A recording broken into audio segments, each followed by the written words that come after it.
Have a great show, and we'll see you tomorrow. All right, see you tomorrow, Hannity. I'm Laura Ingraham. This is the Ingraham Angle. A stunning development concerning the potential fate of the Deputy Attorney General, Rod Rosenstein, tonight. Congressman Mark Meadows and Jim Jordan have just filed, wait for it, articles of impeachment against the man tasked with overseeing the Mueller probe. They'll be here exclusively to tell us why in just a bit. Plus, Raymond Arroyo will be here to expose the literal and figurative stars broken by a PC culture gone totally mad. A special Hollywood edition of our Seen and Unseen segment is ahead. You don't want to miss it.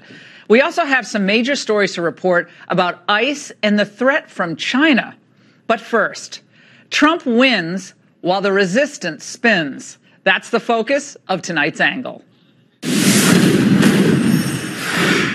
To listen to the media in this country, you would think that these are the biggest stories in America. As the fallout from Donald Trump's disastrous summit with Vladimir Putin continues, so does the Mueller investigation into possible Trump-Russia collusion. There seemed to be some sort of expense system in place, the Trump organization, for things that needed to be fixed, like a Stormy Daniels. That conversation with Donald Trump that Michael Cohen secretly recorded is officially no longer a secret. I think the big story here is the fact that you now have Michael Cohen has now flipped on Donald Trump. But those stories are nothing more than meaningless stand-ins, distractions from the most important story of the day. And what is it? America's winning again because we have a president with guts. On defense, on manufacturing, our culture, trade. Few presidents have fought the way Trump has. Even his former GOP foes have had to concede the obvious. Here's Marco Rubio on Trump's interactions with China. On a broader scale, I don't know of any administration that's confronted China's cheating more than this administration has, to be fair. Trump has steadfastly refused to cede America's preeminence to the communist regime of China.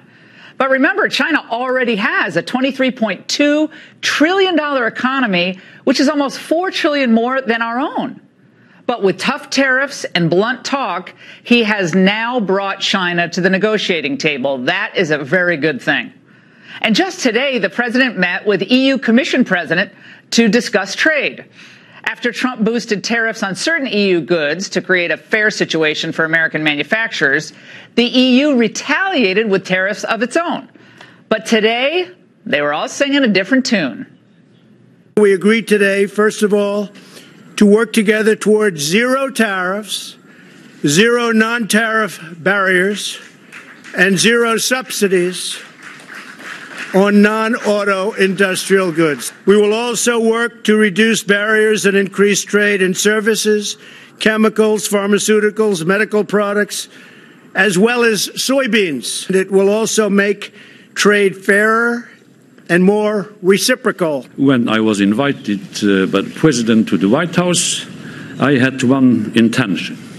I had the intention to make a deal today, and we made a deal today.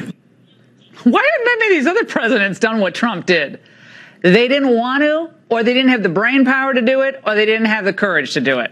But today, the market responded, closing at its highest level since January. And this kind of advance wouldn't have been possible if Trump had not raised the issue and raised the ante with the EU all along. The market is soaring. Wages are beginning, ever so slowly, to rise. In fact, 213,000 jobs have been added here just last month due to Trump's policies. GDP growth is strong with an expected huge number this Friday. Bottom line, it is a great time to be an American, someone who's working, who wants a job. And to top it all off, the president's Hire American initiative has started to produce results. There was a 41% increase in denials of high-skilled H-1B visa applicants between the third and fourth quarter. That helps American citizens over foreign workers in the job market. It's about time. And the president is doing all of this while battling the deep state, the unfair media, of course, all the international bureaucrats we've come to know and love, and establishment politicians here in Washington. And there are some congressmen who, despite all this great news, just refuse to get the memo that, the Bush era is over. I don't support tariffs. I think tariffs are taxes And I think there are better tools that we can use to hold abusers of trade laws and countries that perpetuate unfair trade practices. I think there are better tools to use to get them to play fairly. I have a question. If those magic tools were out there, why weren't they used before? But what tools? I was looking at the toolbox. What are they? And let's remember what some other experts in Congress were recently saying about the tariffs. A wildly swung bat that is hitting our closest allies in a way that harms our national security, harms our chances at better trade deals. I just think there's so much collateral damage. I think it's a very risky and dangerous strategy. This is an abuse of presidential authority. It's an abuse of presidential authority. Well, once again, guess what? They're wrong. Trump stood for America with a tool that every president has used in one form or another, and our economic competitors ended up doing the thing that he predicted they'd do. They came to the table, they started listening, and they made concessions. More are coming, by the way. So rather than taking potshots at the president, Republicans should be celebrating and promoting this approach to trade and the economy, the Trump agenda. It's also their clearest path to victory in the midterms. Which reminds me, by the way, a word of caution for this president at the same time. We got to talk straight here with all the good news, also a word of caution. Every time, Mr. President, you comment on the latest Michael Cohen tape, or every time you spar with lowlifes like Brennan or Avenatti or any of them, I think what you do sometimes, you end up giving oxygen to the stories advanced by your political opponents to distract from the most important story. That's America's economic resurgence and the restoration of our place in the world. So Donald Trump should be taking a victory lap almost every week in a different way, shape, or form. Things are awesome right now. The more the president and his party focus on that story, the more the Stormy, Mueller, Michael Cohen sideshow is diminished. The media attempt to distract voters from the lived experience of the Trump economy. But I'm telling you, it's not working. My radio listeners tell me every day, we don't care about these stories. What's in my bottom line? Trump's approval, by the way, today at 48%, according to a new American Barometer poll. The voters know reality, and they're tuning out the rest of this stuff. It's kind of white noise, background noise to them. They can see the impact of this presidency every day. They can feel it in their pocketbooks. They can feel it in their lives. And that's the angle. Joining me now for reaction is Dan Bongino, host of the Dan Bongino Show podcast. Dave Bossie, former deputy campaign manager of President Trump's campaign and co-author of Let Trump Be Trump. And, of course, Richard Goodstein, a Democratic strategist and former advisor to Bill and Hillary Clinton. Great to have all of you on. Richard, your reaction.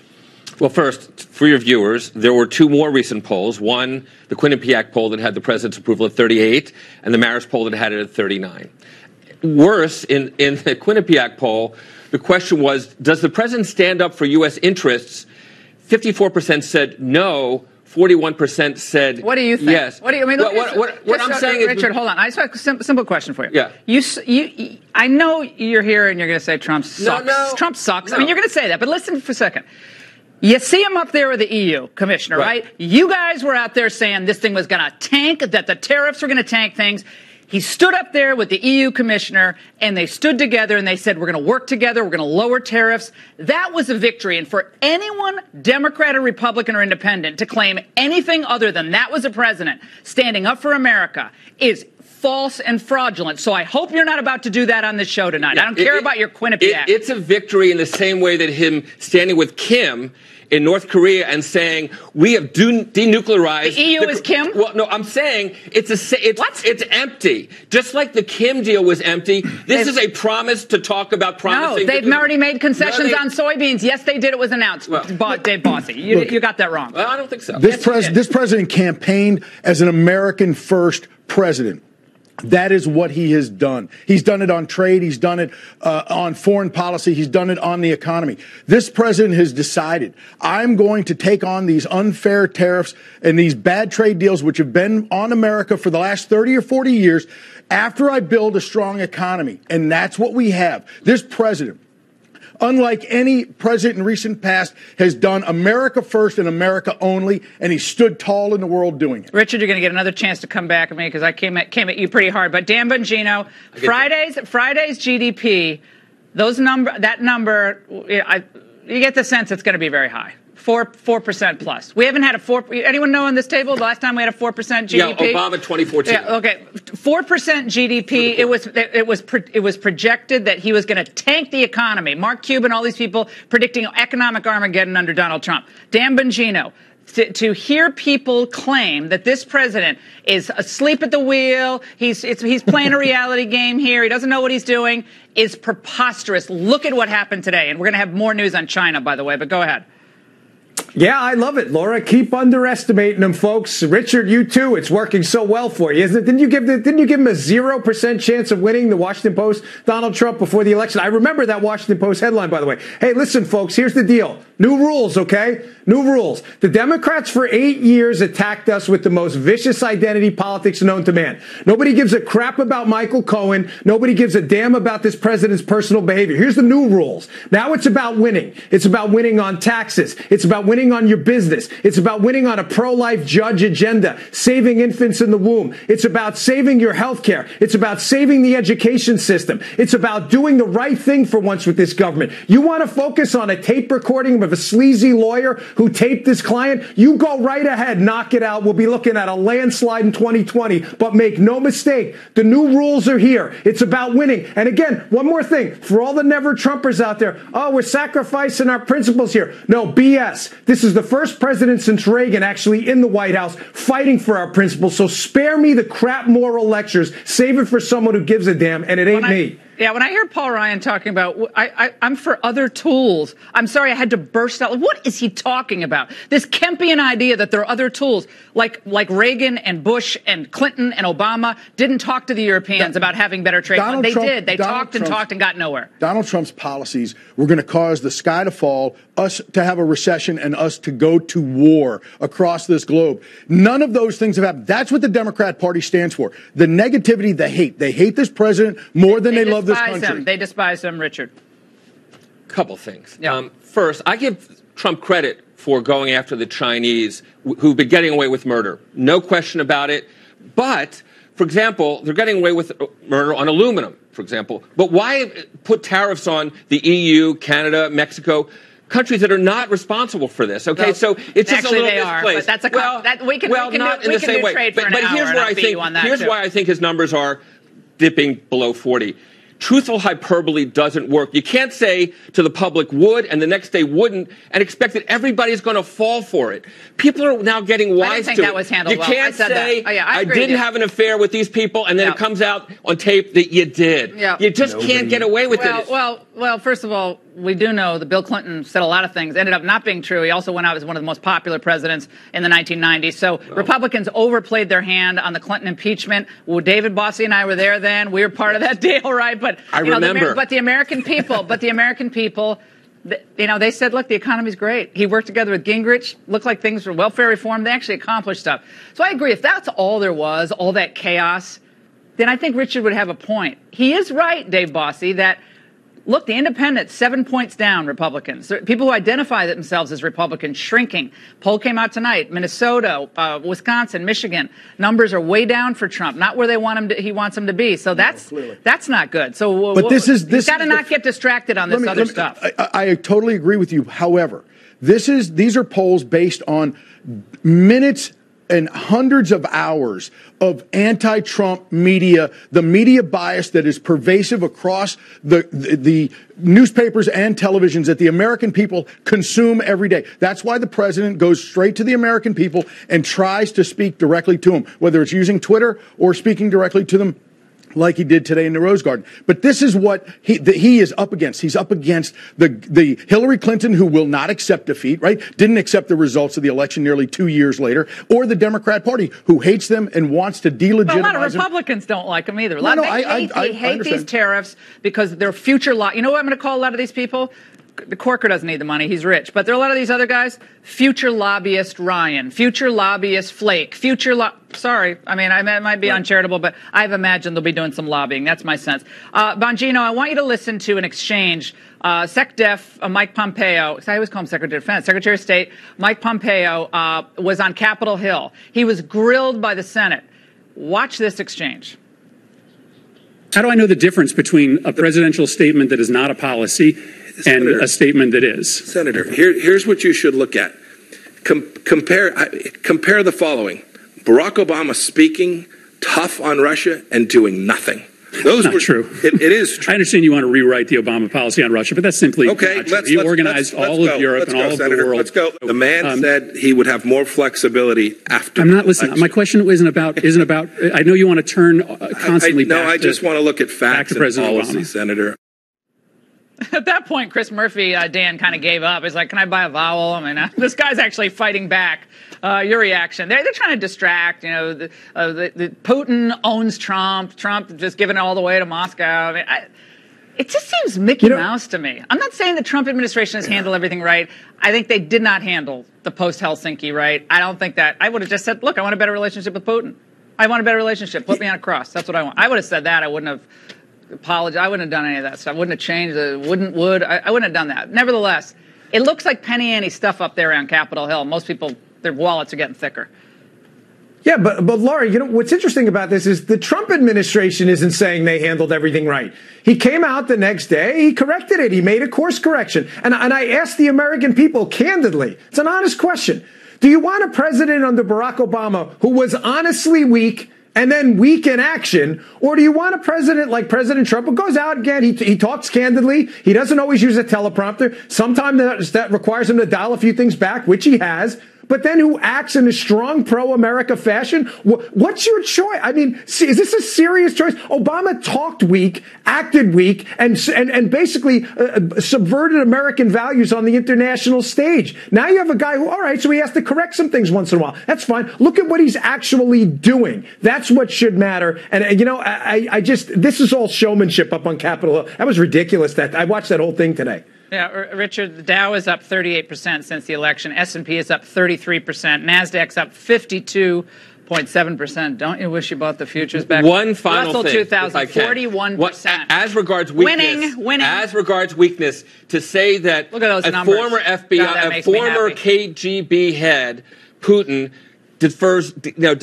gets more deference than our intelligence community, that's weak. Sorry. That's not projecting weakness. That's inviting people, that's inviting other corrupt governments to take a run at us. I'm sorry. Do you know what the size of the Russian economy is? I know it's 30th in the world. I know it's nothing. It's right. But what you guys are all worked up on it, like we're like Russia. We're like Russia he's all wearing the time. he's wearing underwear though, the hammer and sickle on it or something. It's just he wants to get along with Russia because he thinks we're going to get something for Israel, in Syria, in North Korea, and we need Russia's help to triangulate against China. Yeah. We need it. That's where we need Russia. This Quinnipiac poll says that people think he's doing this with Putin because they think the Russians have That's because of what the Democrats have been feeding the American people, lie after lie, night after night. We'll find out. Yes. We will find out when Mueller's done. We will.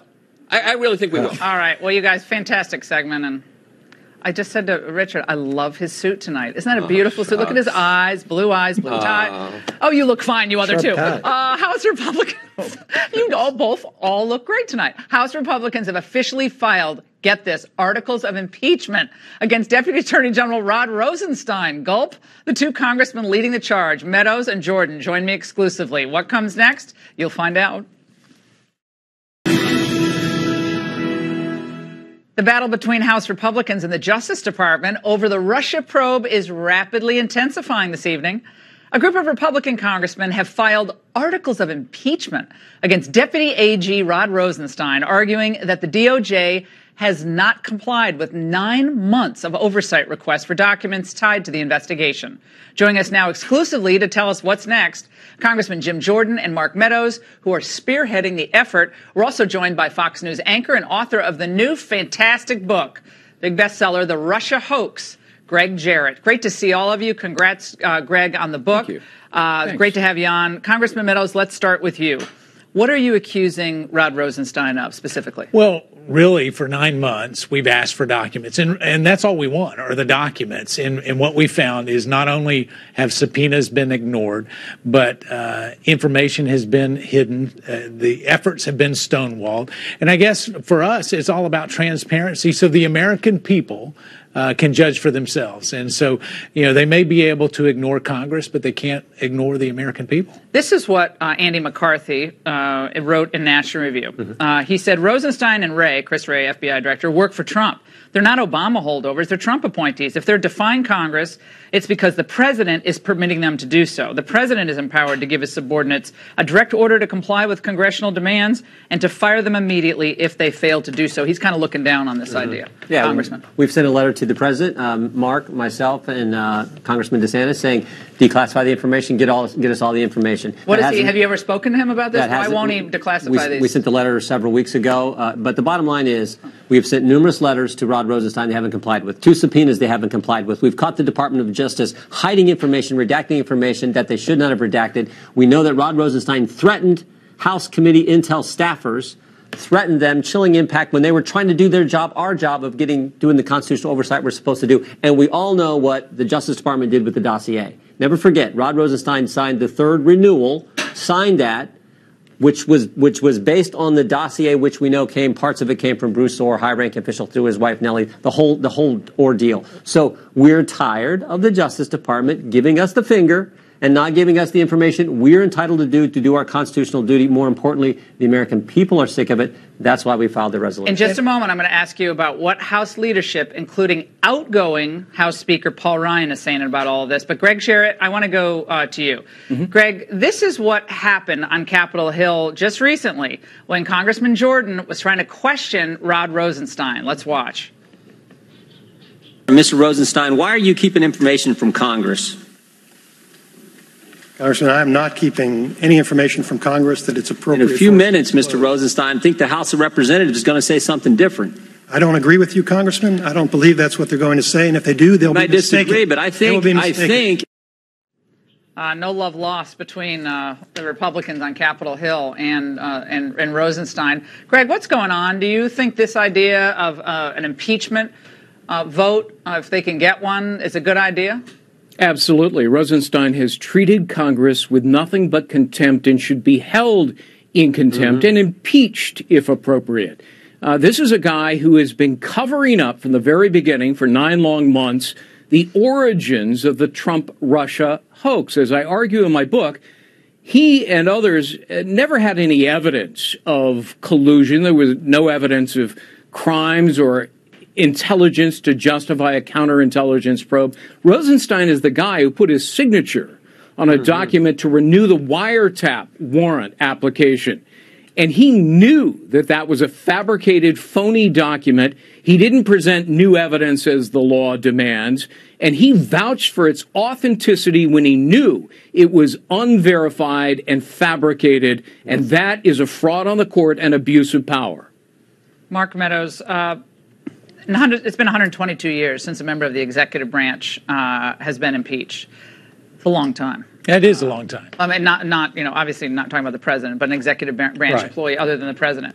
Paul Ryan doesn't strike me as the kind of guy, on his way out, long goodbye from Paul Ryan, who would be keen on this. How do you get a vote on impeachment without getting Paul Ryan's nod here? Well, certainly we hope that it doesn't have to come to that. Obviously, this is the first step tonight, but it doesn't require consent from the Speaker. It's a privileged motion, so what we put in today was non-privileged. It goes in, gets referred to the Judiciary Committee, but starting tomorrow, we can bring it up as a privileged motion. What does that mean for people who don't understand? Yeah, so, and I'm glad you asked, because it really means that it would require a vote on the House floor within 2 days, and that's something that any member of Congress, Jim or I, can do. And quite frankly, it's either we hold them in contempt or we get the documents or we impeach them. And the only thing that we have control over is the ability to bring impeachment straight to the floor. Congressman Jordan, any concern that this will divide the GOP before the midterm elections? I mean, the Freedom Caucus has kind of a interesting relationship with the with the most of Congress, and it's not a necessarily positive one at times. I mean, I'm with you on most of the issues, but a lot of the Republicans are like, oh my God, the Freedom Caucus. Every time they hear Freedom Caucus, they're like this.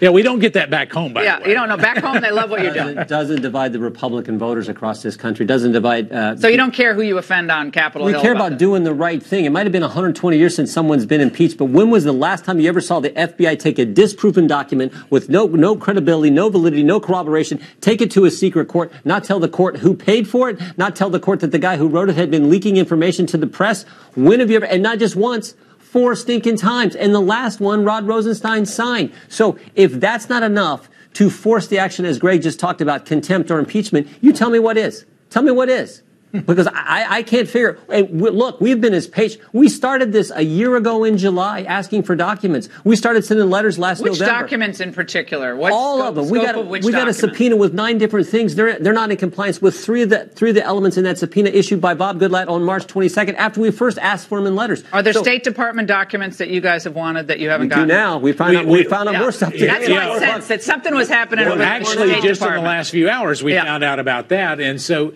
here's the thing: is why do we have to dig so deep to find out information that should come free-flowing if we're really interested in justice? And, Greg, let's go back to May when Rosenstein really got his back up. Let's watch. Any reaction to the news that certain members of the House Freedom Caucus have talked about drafting up articles of impeachment? I can tell you, there have been people who have been making threats privately and publicly against me for quite some time. And I think they should understand by now the Department of Justice is not going to be extorted. Extorted. Every time I hear that, I can't believe that's the Deputy Attorney General. Jeff Sessions, bad choice in him. Yeah, this is a very vindictive man. I was the first to report, actually, that he threatened individuals on the Intelligence Committee. I reported it in early February. How did I report it? I talked to 2 people who were in that meeting. They both felt that he was threatening them to get his hands on their emails and texts and telephone records if they didn't back off this investigation. That's the kind of guy that Rod Rosenstein is. He's presiding over an investigation in which he is a key witness and refuses to disqualify himself, even though it's mandatory. You can't be a prosecutor, a witness, an investigator, and the judge all rolled into one. It's a violation of the regulations and the code of professional conduct for lawyers. Mark Meadows, before we let you go, what next for this? Within 2 days, you could have a vote on this? Yeah, literally, hopefully tonight there's a whole lot of discussion going on. I've had conversations with the Speaker's office. We're hopeful that we get some documents that we identified today. But if not, as soon as tomorrow, we could do a privileged motion that would require a vote in 2 days. I think the American people are tired of talk. Just like Jim was talking about, they want action, and it's up to Rod Rosenstein. Kevin McCarthy with you on this? I haven't talked to Kevin. I haven't talked to him. All right, guys. American people are with us. That's what matters. Great to have you both on. The Russia hoax. Get this book. Greg Jarrett did a fantastic job. You want to understand a very complicated story and a total scam, a waste of time for this country. Read Greg's book. Greg, thanks so much. And by the way, the president has a star on the Hollywood Walk of Fame, and it's been smashed to pieces. That's the state of affairs. They can't even stand to see his name in marble. The PC fallout coming up. Raymond Arroyo is with us. Don't go away. Apparate. It's time now for our Seen and Unseen segment where we expose what's going on behind the big cultural stories of the day. Okay, President Trump's star now on the Hollywood Walk of Fame was smashed to pieces early this morning, but that may not be the most upsetting fact about the incident. From where we're joined by Fox News contributor, New York Times bestselling author of the Will Wilder series, Raymond Arroyo. Now, this isn't the first time Trump's star has been defaced. Sadly, it is not. No, it has been multiple defacements. This star has been defaced more than Cher, okay? Austin Clay, this guy, 24-year-old today, he walks in with a guitar case, opens it, there's a pickaxe inside. He wails on the star. Now, this is nothing original. It happened in October of 2016. We've got video of it. There have been multiple defacements of the star. They've put stickers on it. They've put marks a lot on it. People have, you remember George Lopez a few weeks doing urinated on it. Thank God we don't have that video. Urination. We don't have that to share. It's like a construction site. I mean, it's like they literally go in and take pictures. Why do they have it? Why do they have like fluorescent vests? Or those are here's people what this fixing shows. it. When you step back and look at this, There it they is are. an impulse to destroy, eradicate anything that offends you or that you disagree with. And this idea, this mentality, has slipped into other areas of Hollywood. Well, look at James Gunn. James Gunn is the multi-$100 million director of the Guardians of the Galaxy franchise. Disney fired him last weekend. They found tweets from 7 and 10 years ago where he made fun of child rape, pedophilia. Lovely. It's nasty stuff. But they instantly fired him. Now the Hollywood Reporter wrote a piece. I want to put this full quote up. Here's what they said. Rehabbing him. In firing James Bernstein, Disney hurts all of Hollywood. And this is what they said. But so long as there has been no actual criminal activity, there has to be a difference between who a person was and who a person is. And we have to allow for the fact that people can change. Now, the stars of Guardians of the Galaxy have surrounded him. They're arguing. I saw Chris Pratt came out. Chris Pratt Well, came he issued a scripture Well, quote. But here's the bottom line. If people can change, why wasn't this same mercy accorded to Roseanne Barr, to Amy Powell, who was head of Paramount Television? She made a racially charged comment about an upcoming show in a black production. There's a and they got double rid of her standard. instantly. Double standard. I believe in redemption. I think people are going to make mistakes. But we see this idea that some offenses are instantly excommunicable and they instantly drive you up. You're unemployable. You can't work ever. But some offensive speech apparently is not only accepted, but it's encouraged. This is a panel from this weekend's Comic-Con. Actress Zoe Kravitz in the new Harry Potter spin-off Fantastic Beasts was asked this at a panel. If you could use your magic in the real world for good, what would you do? Impeach Trump?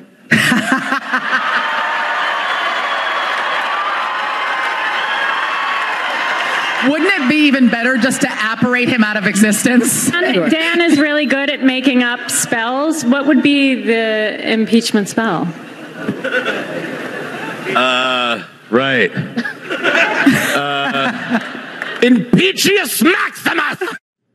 So I guess some speech, there were a lot of people at Comic-Con who felt that why did they have to politicize? Everything is political. This is a family movie. Why do we have to politicize Harry Potter now? First of all, let's talk, Comic-Con itself, that's the infantilization of adulthood. I was once in the same city where Comic-Con was. Yeah. These are men and women in their 40s and 50s dressed up as like Captain America, You don't Wonder like dress Woman. up. You don't I don't like like the costuming. costumes. I'm not a costume person. Don't like the costume Okay. parties. But these are adult. These are parents, grandparents. Then you wouldn't have liked Johnny Depp, who got up at the end of that panel you just saw at Comic-Con, and he appeared in costume as the villain he plays in the movie. A character who wants a racially pure wizarding world. Some thought this was a sly slap at Donald Trump. We who live for freedom, for truth, the moment has come to rise up and take our rightful place in the world. So, you see, apparently some offenses are acceptable, others are not. I'd just like to get the rule book on what is instantly fireable or not. Amber Heard, Johnny Depp's ex-wife, charged him with abusing her during their marriage in the divorce decree. He was allowed to speak. WB, J.K. Rowling defended him. They've kept him on the film. But other people, they engage in the same behavior. They fire them instantly. Hollywood has to get its story straight. It's selective morality straight. That Comic-Con thing and Johnny Depp gets me thinking, could I apparate you? Me? Wow. This actually... Now, wait, is this what you mean by seen and unseen? This actually works. This is great. God, if only Nancy Pelosi were here. Thanks a lot. Just a joke. Can you bring me back? No, you're gone. You're disappeared. Aspirate or apparate? Despite abolish ICE protests sweeping liberal strongholds across the country, the agency is scoring huge wins in the fight against illegal immigrant crime. Details coming up. You might have heard that abolishing ICE has become the cause du jour of the resistance, with anti-ICE protests popping up in progressive cities from Philly to San Francisco. Now, this demonstration at the ICE field office in Portland, Oregon, has been going on nonstop since June 17th. I hope they're taking shower breaks there. God bless them. And at the same time, ICE is doing its job, ensuring that illegals gunning down cops are brought to justice, like this man. 29-year-old Wisner Desmarais, a Haitian national who faces 8 felonies for shooting a Fort Myers, Florida police officer in the head over the weekend. ICE slapped a detainer on Desmarais, who is suspected to be an illegal immigrant. So do you really want to protest this kind of work? This officer is still in very, very serious condition. We should note that, of course, Officer Jobbers is in critical condition tonight, and a great sign that he has begun to breathe on his own, and our prayers are with his family and him. It's just a horrific deal that he's gone through. Joining me for reaction now is John Torres, a former acting director of ICE during the George W. Bush administration, and immigration attorney Alan Orr. Gentlemen, it's tough stuff here. ICE and protests, shut down ICE, reform ICE. Alan, you're a Democrat, you're an immigration attorney.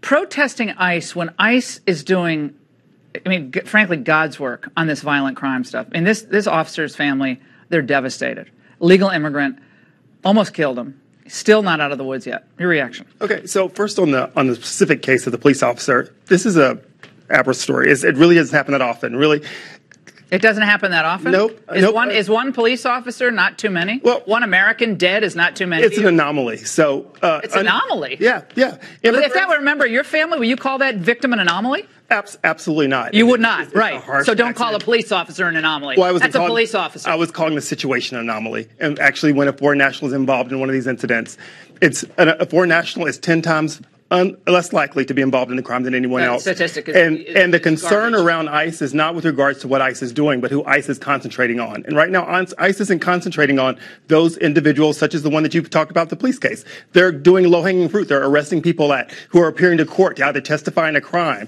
or people who are appearing to their ICE hearings, or people who are just going to work day to day. So ICE really isn't focusing on the level that they're supposed to be doing to protect security nationwide. That's the concern about ICE. Here's some facts. ICE arrests are rising. You say they're not doing real criminal arrests, and John, you can comment on this. Fiscal year 2018 thus far, 675 criminal arrests versus last year, 139. Seems like a 5-fold increase to me. That's pretty good. Administrative arrests, 984, 172 in 2017. So they're doing both, doing admin arrests, criminal arrests. John, you were doing it. I mean, I get very emotional about this. I've always, as a criminal defense attorney, always suspicious of prosecutors. That's kind of my background. But when a police officer, a child, a woman, domestic abuse, child abuse, human trafficking, the things that we've seen done, I can't countenance. I can't abide by it. Anomaly, not anomaly. We shouldn't have one American brutalized by someone who shouldn't be in here. They shouldn't be here. John. Laura, I've been seeing this criticism for my entire career. I can think of a number of times where a police officer has been shot, and not only were they shot and killed or seriously wounded, but it was because they were in a community where they were not cooperating with ICE. And the police department ignored an ICE warrant, an immigration detainer, and then let the person walk out of their jail. That same person later on goes and shoots a police officer, and next thing you know, we're getting calls from the city saying, hey, can you come in here and set up cooperation with us? We want to work, especially with the criminals on you. Well, let's talk about those criminals. Last year, ICE arrested almost 33,000 people on criminal charges. They rescued or identified over 500 child victims of predators. They identified or rescued almost 1,000 people related to human trafficking, not talking about even the thousands of gang members that they arrest every year, or the 1 million pounds of illicit narcotics that they seize every year, or the nearly $500 million that they seize in illicit financing. Yep. They do a lot more work than just immigration, and It's sad to me that the fine agents of ICE and Homeland Security investigations get painted with the broad brush. They get accused of being Well, Gestapo, it's very emotional, though, John. You got families, mothers crying, separated from their children. The images are very heart-wrenching for Americans to see. I'm a mother. I don't want to see mom separated. And so that does play on the other side. And I think people are like, oh, ICE, these bad guys, let the family stay together. So that's part of the narrative. That's not a play, though, right? Because once again, we're talking about the same thoughts that you were talking about with the police officer. Those are families. That's a woman's child. So those are the same. Right. What about the children in Nigeria who want to be here? And, and they have to wait and do it the legal way, right? Like, we can play that game all day long, Alan. Well, it's not a game because they're not here. We're talking about people who are actually here. Okay, but they broke our law. The people in Nigeria are applying legally to come here. And they're waiting in line. It's very important to understand that asylum is a legal process. All of those individuals none of it's separated. None of it's fraud in your mind. There may be some fraud involved in it, but right now, those individuals are entering the lawful way, so they require due process. You don't take a child away from a family, then say, let me see if you're able to have the family. You would have to say due process. Do you think they should be deported together back to their home country, or do you think children should stay behind? I saw that argument made today by the ACLUs that some children should have their cases litigated separately from their parents, which seems to fly in the face of family unification. Do you agree? I didn't see that specific case, but I don't think that they should have been separated in the first place. There should have been a total process where they came in, were able to file for asylum. They were either released. Should they get Obamacare in the first month that they're here? None of those individuals. There's no proof behind the fact that people are getting Obamacare. Oh, should they? I'm asking you a question. I mean, if we're really going to be compassionate, Obamacare, recreational facilities, all those. I mean, should they get those? I believe whatever benefits we give to individuals that we haven't should be afforded to them, which we're already doing. It's $40 million so far. I just want to know, how much are you willing to spend on this? Luis Enrique Monroy Bracamontes, 37 years old, 2014, killed 2 California police officers. He laughed when he was being sentenced. He looked into the cameras that were there and he laughed. He knew exactly what he was doing. I remember that case, and it was brutal. And he said Shot him in the head. Killed more. He wants to kill more. And he said he wanted to kill more. So the idea is an anomaly. But what's important is that all of those cases, the fact that the person was undocumented is not an inherent part of the crime. It happens all the time that in the U.S., police let people go who later go on to do violent things. It's happened in a couple of police shootings. I mean, school shootings recently. Those facts are the same. So it's not inherent. No. The problem with releasing individuals is not inherent to the immigration question. They shouldn't be in the country in the first place. You do not have a universal right to emigrate to the United States illegally. I know some people believe that, but there just is no universal right. Our framers didn't intend it. Our founders didn't intend it. The Declaration, the Constitution. There is a legal process. And if you don't follow the legal process, you end up in criminal activity. You should be banished from the country, and frankly, you should never be able to come back to this country. But the problem is that Congress hasn't done anything for 10 years. Oh, there's laws on the books. There's laws. But they have enforced these laws, right? They should do more. Look, there's heartbreaking stories out there around the world. Everybody wants to come here. Not everyone. A lot of people want to come here. Can't bring everyone. Even Bill Clinton, even Obama said that. Can't bring everyone. It's got to be a process. Great conversation. Didn't mean to jump on you there, but it's an issue we all care about. Student or spy. An incredible case of potential espionage by China at Duke University. Right after this. When they say Russia, I say China. That's what I've been saying about the threat posed from China every time the left gets in a tizzy about the former Soviet Union. The latest example, let me tell you about 35-year-old Ruping Liu. Already a billionaire, Mr. Liu is dubbed by the Chinese as the Chinese Elon Musk for his efforts to send people into space and his work on cutting-edge projects like jet-powered surfboards. Sounds like a creative guy. Where's he getting all these ideas? Well, reports that Mr. Liu simply stole intellectual property from one of America's most well-regarded scientists, David Smith of Duke University. We know that the Chinese have a shopping list of intelligence and technology that they target every year. We know that the research that he took from Duke University was on that collection list, and we know that certain government officials and operatives met with him while he was in the United States. They came in and took pictures and measurements of all the equipment and actually sent that back to China is what I found. Oh, take measurements and send it back to China. Joining me now for a reaction is Dean Chang, Senior Research Fellow at Heritage Foundation's Asian Studies Center. This is nothing new, but it still shocks me. He comes to Duke University, lawfully here. Suddenly, he's a big billionaire back home, and he has this cutting-edge technology that's Dr. Smith's. Yep. Well, Mr. Liu basically said he came to Duke University specifically to work with that professor, that he'd been following his work for years, and he actually apparently brought several of his colleagues over as well to work on that professor's How is this project. allowed? How do we continue to allow this given how bad we've done, we've done to combat intellectual property theft in the United States? So here's a couple of statistics to show you just how bad things are. There are 350,000 Chinese students in the United States. All paying cash. Yes, that is part of why they are here. Because for the University of California, they get $40,000 for a foreign student, only $13,000 from an in-state student. Is it any surprise that as a result, there are 6 times as many now Chinese students at Berkeley, for example, than there were just 10 years ago? 35% of all foreign students now in American universities are Chinese. That's right. Now, if you could devise a government policy on this, what would it look like?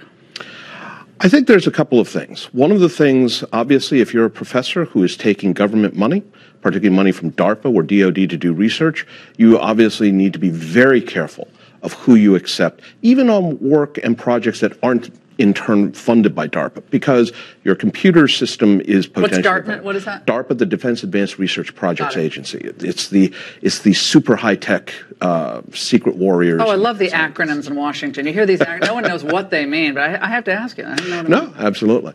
But the other thing we need to do is we need to basically promote STEM, science, technology, and engineering and mathematics research in the United States. One of the reasons why we bring in so many foreign grad students is that Americans aren't willing to study STEM, and foreign students are. Oh, well, the liberal arts. Everyone's doing, environmental science. Well, that's important. It's a good, and psychology. What major are you?